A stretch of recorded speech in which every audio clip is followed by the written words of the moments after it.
बताओ समाज के लोग देखी, समाज में का मैसेज जाए कि शादी के बाद 2 बच्चा भइला के बाद तारा यार से प्यार हो गया, फोने पर प्यार हो गया तारा हो?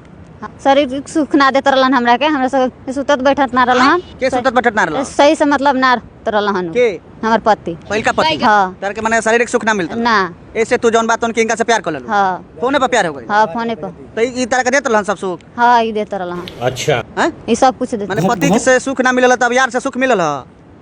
हां माने यह ना बात देख सकतन कि समाज में कैसन सिस्टम चलता। पति से इनका सुख ना मिलल, पति इनका के खुशी ना दे पौलस, तो इनका प्यार हो गई फोन पर, यार से प्यार हो गई, अब वो तो भाग गई, अब का करबू? हाँ अब घूम घूम के मरवाई हैं देख ले भाई लोग, मेहरारू के भले एक टाइम खाना मत खिया लोग चली, लेकिन पेलाई में कमी मत करी लोग।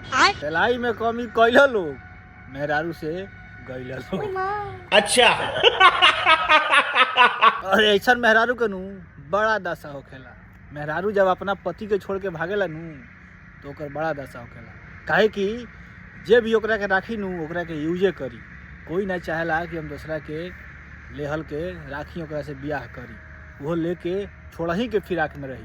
तो मेहरारू लोग के सोचे के चाही कि हम भागत तारी, भले पति कैसनो बा खराब बा, वही में एडजस्ट करके रहे के चाही। जब शादी हो गई तो भैया कैसनो रह के तो झेल ही के पड़ी नू, नहीं हो तो हाथे से काम चला लो।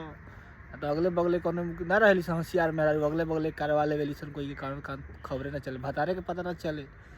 तो बहुत तरीका बा, भतार के छोड़ के जेबू तब कहाँ के रहबू? अब देखो ना तारा के भतार राखी, अब ना यार राखी, अब तो कहीं के ना रहलू। थाना पुलिस में जेबू तो बिना थाना पुलिस ले ना छोड़ी ओकरो चाहे तो कहीं के ना रहलू। तो ऐसा ऐसा मेहरारू के बड़ा दशा होला। तो सोच समझ के ऐसा कदम उठावे के चाहिए। तत्काली कोई के बात के बहकावा में ना आवे के चाहिए कि हम प्यार करता ही थोड़ा के राखेम, तोरा बच्चा के अपना लेम, सब ढोंग ह। असली पॉइंट तो यहाँ बा, घूम बुझ गलू लोग नू।